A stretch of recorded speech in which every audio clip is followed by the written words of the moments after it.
Today's story is not about someone who was rich or lucky or special. It's about someone just like you, someone who changed his life one small step at a time. Once upon a time in the city of Fremont, there lived a man named Aaron. He was 32 years old and worked at a furniture shop. His job was simple, to deliver chairs, beds, and tables to people's homes. But deep inside, Aaron had a dream. He wanted to build his own wooden furniture, not just deliver it, but create it with his own hands. He had learned a bit of carpentry from his grandfather and loved the smell of fresh wood, the feel of tools, and the joy of creating something beautiful. But every time he tried to start, he stopped.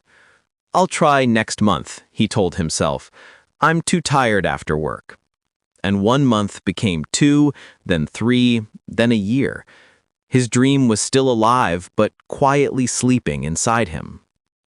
One rainy afternoon, Aaron delivered a beautiful wooden dining table to a man named Mr. Grant.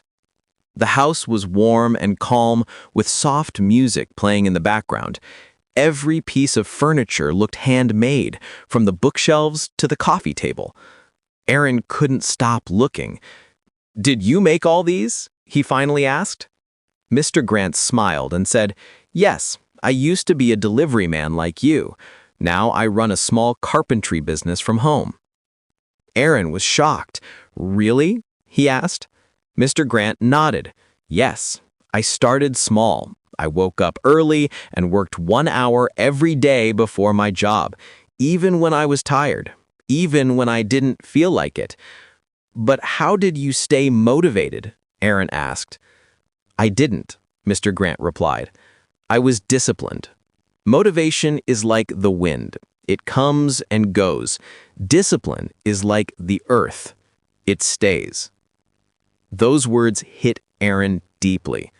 That night, he made a decision. He took a pen and paper and wrote a small plan for himself. Wake up at 5 a.m., work for 1 hour in the garage, build small wooden things. No excuses. He stuck that paper on his garage wall. The next morning, when the alarm rang, it was cold and still dark.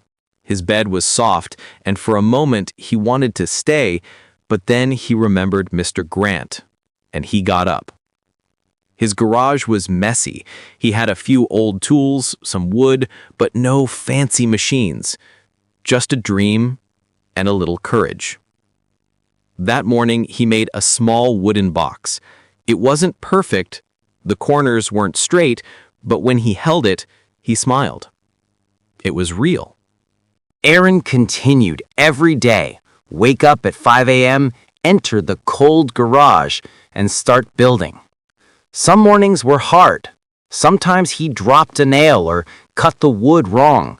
Some days his hands hurt and his eyes were tired. But he kept going. 1 hour a day. After 3 weeks, he had made 6 wooden boxes, 4 stools, and 2 small tables. He posted them on social media. At first, no one noticed. Then 1 like, 1 comment, "Nice work." It wasn't much, but it kept him going. After a month, he got a message. "Do you sell these boxes?" Aaron's heart raced. He typed yes. He sold his first box for $25. It wasn't much money, but it felt like $1 million.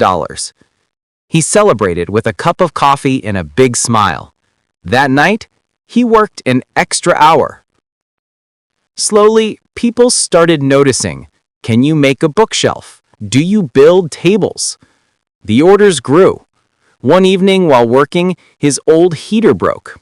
A small fire started in the corner of his garage. He managed to stop it, but some wood and tools were burned. Tired and angry, Aaron sat on the floor and thought, maybe this is a sign to stop.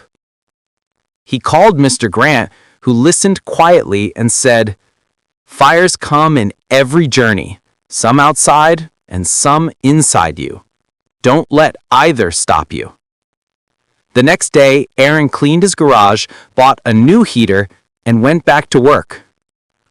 3 months passed. Aaron's routine became solid. He no longer thought, "Should I wake up?" He just did. People began ordering custom pieces. He opened an Etsy shop called Wood Soul Crafts. His evenings were now full of work. He stopped watching Netflix, stopped staying up late, and started creating. One night, a local cafe emailed him for a big order of wooden tables. He was scared. "I can't do this alone," he thought, so he asked his friend Louis for help. Together, they worked late nights and delivered the tables in 2 weeks. The cafe posted photos and tagged Aaron's shop, and orders doubled. But with success came pressure. Some customers complained. Some said his prices were high. One person even returned a stool. Aaron began to doubt himself. He missed 3 mornings, stayed in bed, and wondered if he was really good enough. One morning, he looked in the mirror. His face was tired, but his eyes still had fire. He whispered, "I didn't come this far just to stop." He opened the garage door, breathed in the smell of fresh wood, and picked up his hammer. A year later, Aaron had moved into a small workshop, not just a garage anymore. He had 2 part-time helpers, a clean website, and a steady income. He wasn't rich, but he was free.